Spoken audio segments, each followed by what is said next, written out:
In my last video, we talked about 3 things for you to think about when you're considering moving your relationship from monogamous to non-monogamous.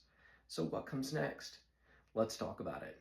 You've given it some thought, you've talked with your partner, and you're thinking, let's explore non-monogamy.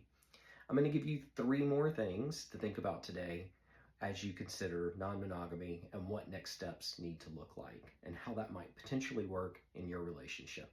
So let's dive in. The first step is starting slow. There's often this misconception that when you're opening up your relationship that you're going from 0 to wide open overnight, and that's simply not the case. There can be many, many ways to explore non-monogamy. It can be something as small as going to a social event where non-monogamy is supported and lifted up, and just getting to feel the situation out and see how that feels. That can include going to group events where there may be a little bit more activity for you to simply observe or to chat with other people. But there is no need to go from 0 to wide open overnight. Start small, take baby steps. Step 2, communicate, communicate, communicate. I can't emphasize this enough. This is a huge change for a relationship.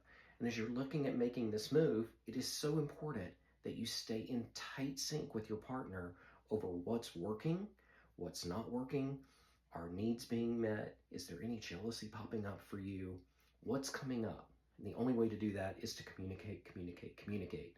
The flip side of that is not always looking for something that's negative or constructive. What's working well? What are you enjoying out of the process? What are you enjoying exploring? What's coming up for you?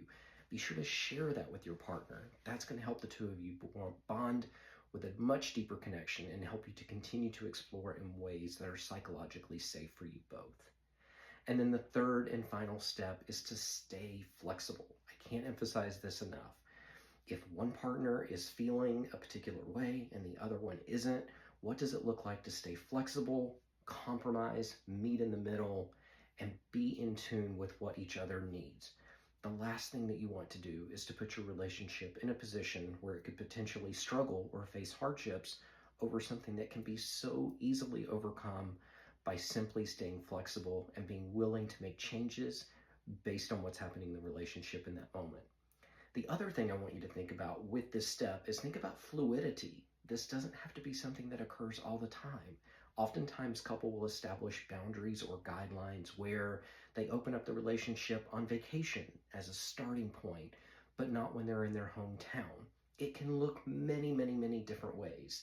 So being able to stay flexible will allow you the opportunity to ebb and flow with the needs of the relationship, how you're feeling in that moment, but without understanding and realizing that it doesn't need to look a certain way over time.